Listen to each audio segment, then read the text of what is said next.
you have been told to chase. Chase the dream. Chase the money. Chase the life you see on screens.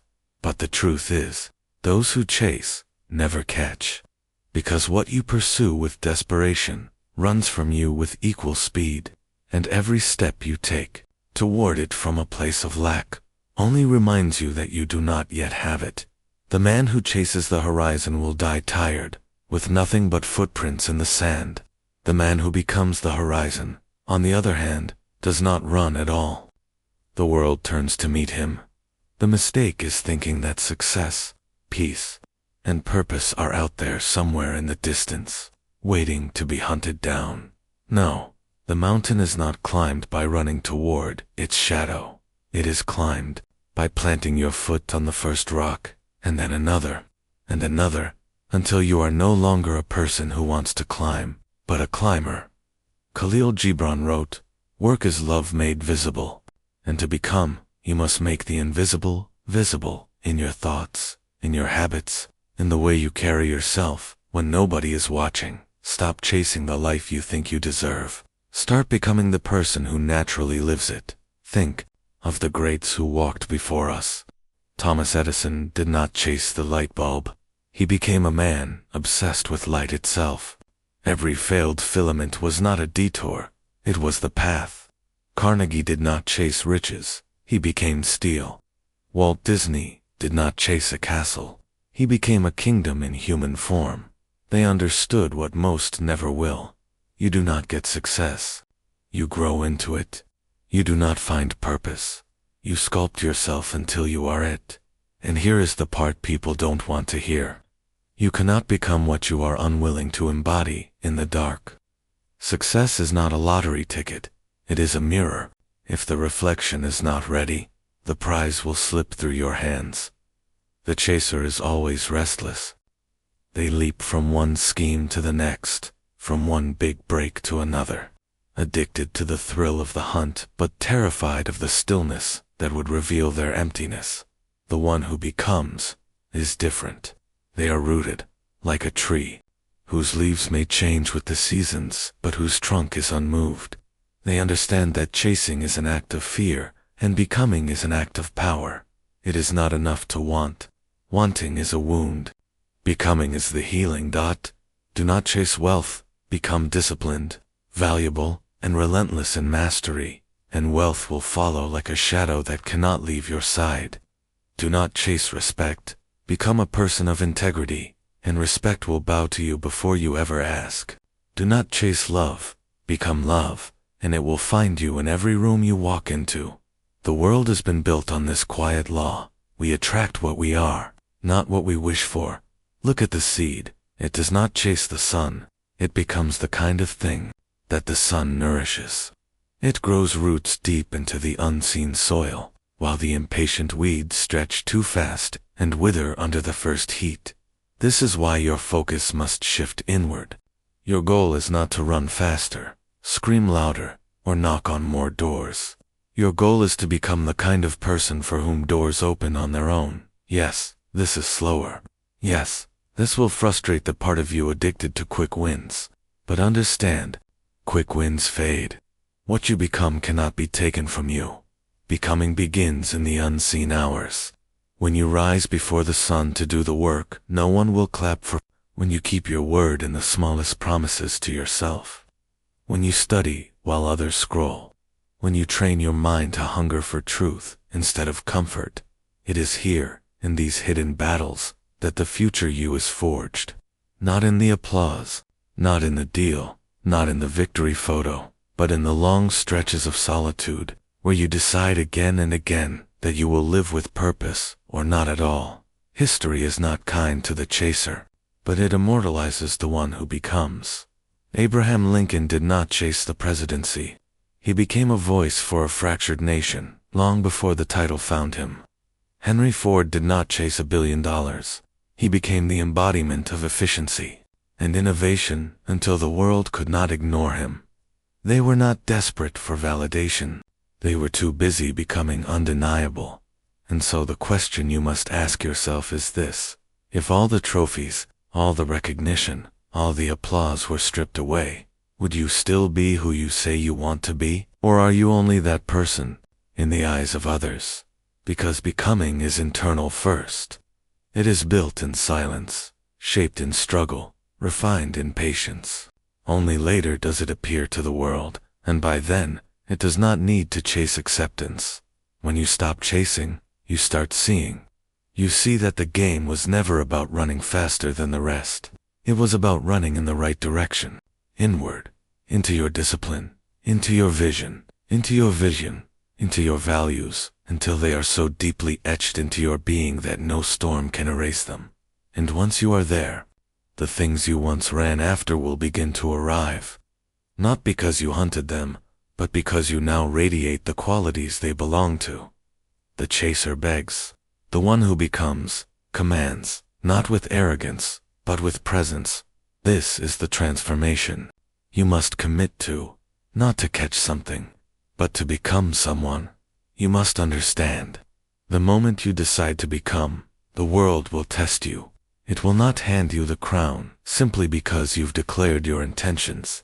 It will throw storms at you to see if you can still stand when the wind howls. It will place delays in your path to see if you mistake waiting for wasting. It will hand you lesser prizes to see if you will sell your destiny for comfort. And most people will fail these tests, not because they are weak, but because they are still chasing. They see the storm as an obstacle, not as the gym in which their strength is forged. They see the delay as rejection, not as preparation. They see the lesser prize as a blessing, not realizing it is bait. The one who becomes knows the difference. They have learned the ancient patience of the mountain, which is not moved by the passing clouds. They understand that the test is the training, that the pressure is the shaping. They do not collapse when it gets hard. They lean in. Discipline is the heartbeat of becoming. Without it, your vision will wither into a wish. There will be days when you wake up empty. Days when the fire is gone. When the temptation to return to comfort is louder than your purpose. These are the days that decide who you are, not the days when everything feels possible. Anyone can move forward in sunlight, but you must move in the rain. You must show up when your body aches, when your mind protests, when the applause is nowhere to be heard. Because becoming is not an event, it is the consistent, deliberate carving away of what you are not, until only the essential remains. This is what Gibran meant when he spoke of the sculptor, and the stone that the beauty is already within you, but you must have the courage to chip away everything that is not it. And that takes discipline. Do not think for a moment that discipline is punishment. It is liberation. It is the key that unlocks the version of you that already carries the life you are seeking. The chaser thinks freedom means doing whatever they feel like, but that is slavery. Slavery to mood, to impulse, to distraction. The one who becomes understands that true freedom is mastery. When you can tell yourself no and mean it. When you can tell yourself yes and follow through. You are free. Discipline is not about denying yourself joy.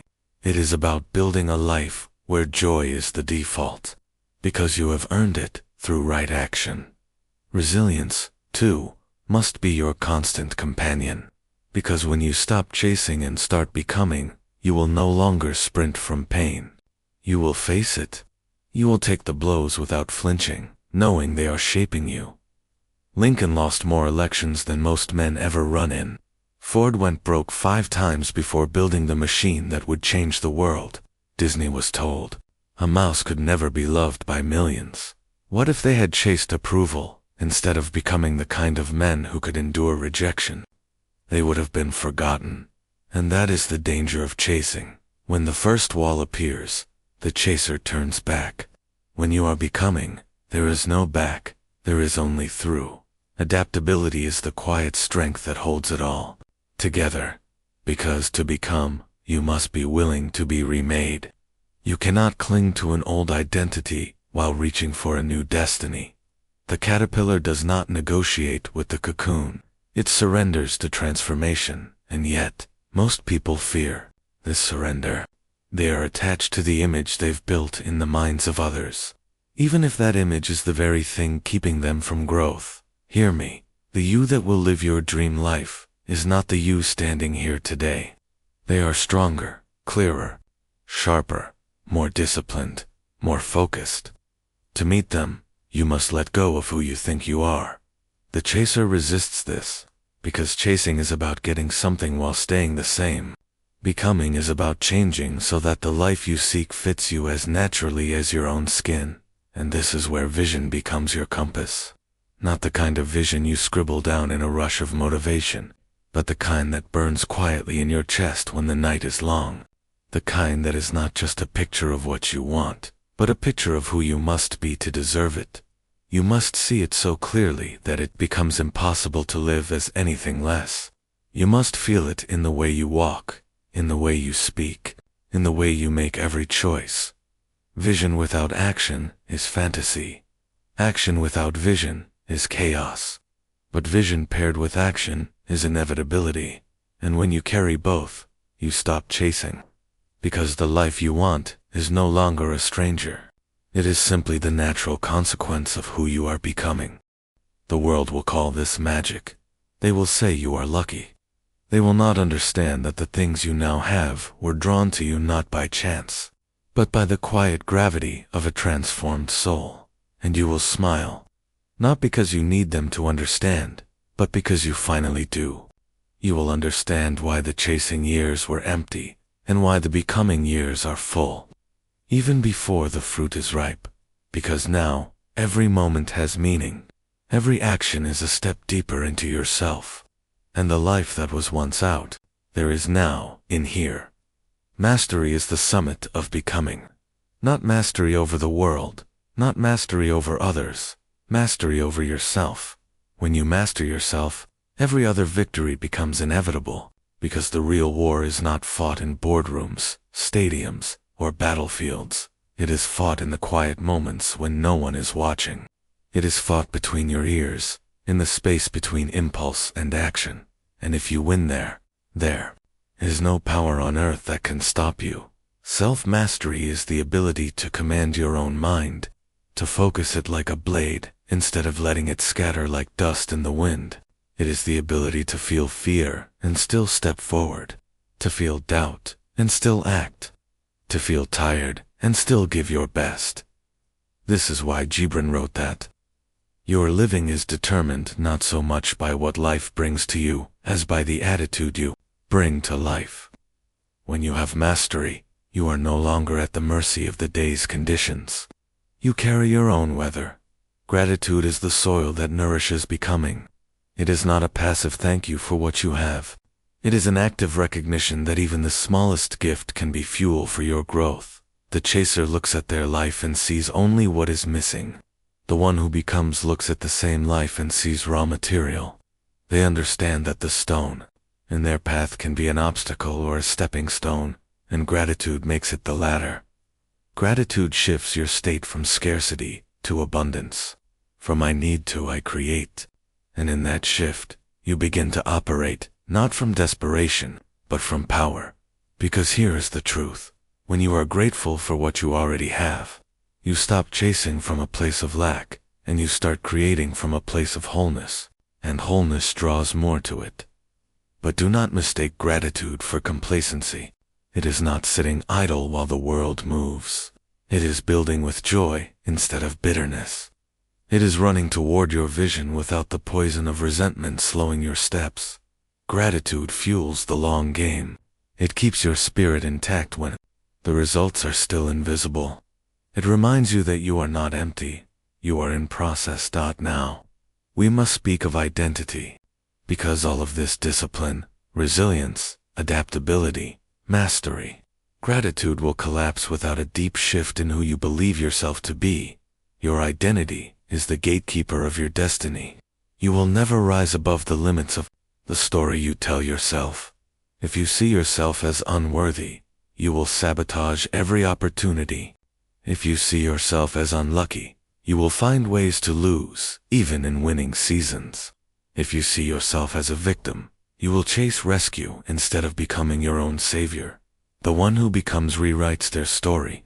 They declare, "This is who I am now, and live in alignment with it, long before the evidence shows up. Because identity precedes reality. Who you decide you are will dictate what you do, and what you do will dictate what you have. This is why the chaser never escapes the cycle. They try to get the result without changing the route.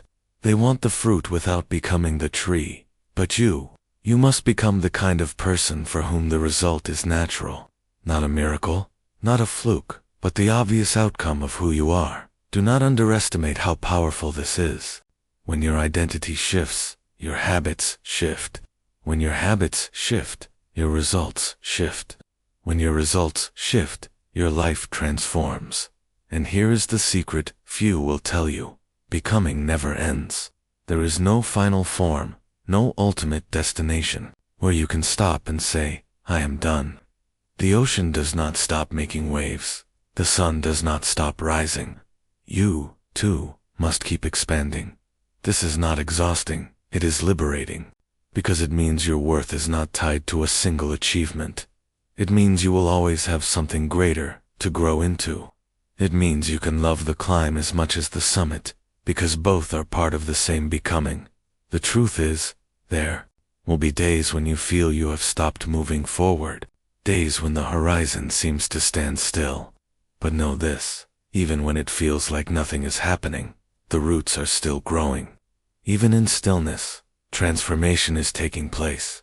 The seed does not sprout in a single day, but the moment it is planted, it has already become something different.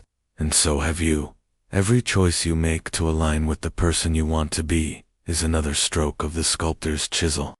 It may not look like much in the moment, but piece by piece, the shape emerges.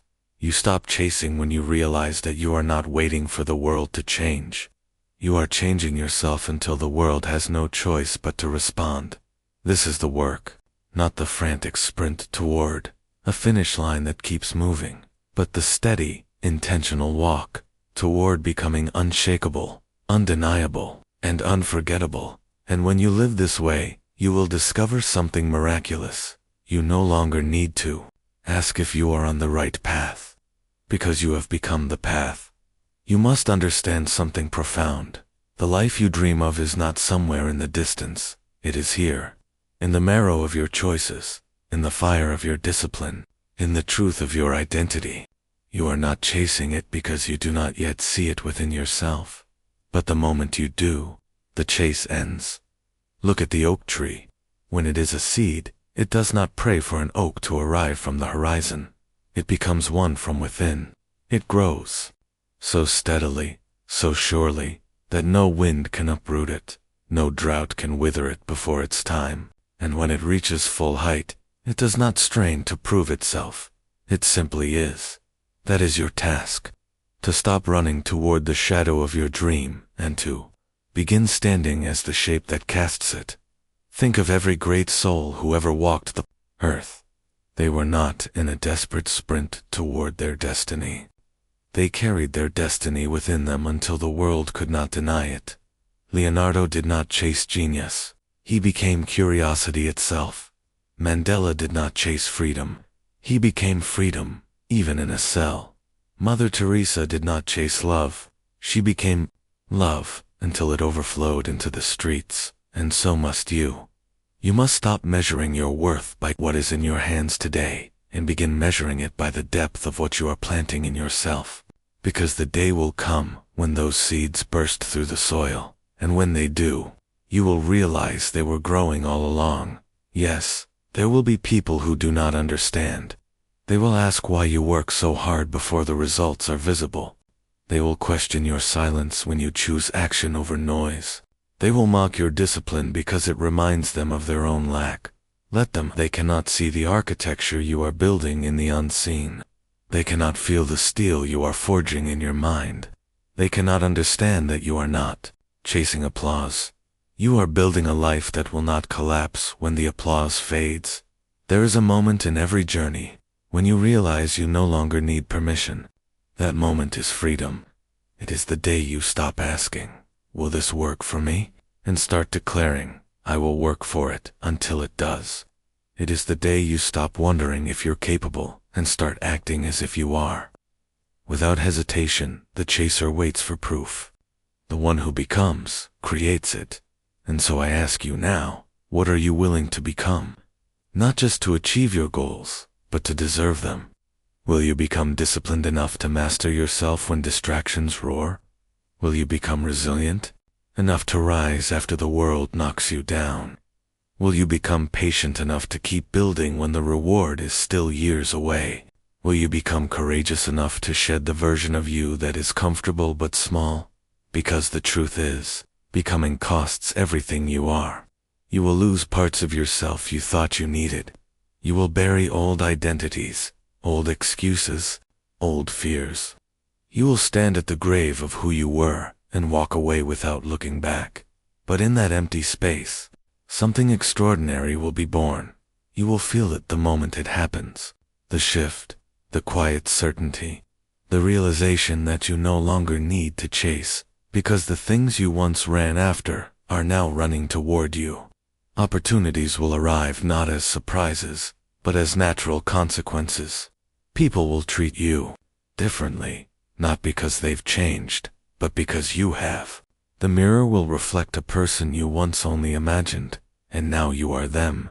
And when that day comes, you will understand why the chase was never the answer. You will see that every step, every sacrifice, every unseen hour was not about getting the thing, it was about becoming the person. You will see that the prize was never the car, the house, the title, the bank account. The prize was the version of you that could hold all of it without being owned by it. Because here is the truth that will set you free. The greatest wealth you will ever possess is the character you build along the way. The greatest victory you will ever win is over the part of you that wanted to quit. So stand still for a moment, breathe, feel the ground beneath your feet, and remember, you are not behind, you are not late, you are in process. Stop chasing, start becoming. Become so disciplined that laziness has no home in you. Become so focused that distraction breaks itself against your will. Become so rooted in your purpose that no storm can pull you from it. Become so consistent that success has no choice but to arrive. And when it does, you will not marvel at the prize. You will marvel at the transformation. You will smile quietly, not because you caught what you were chasing, but because you became the kind of person who no longer needs to. And that is when you will have everything.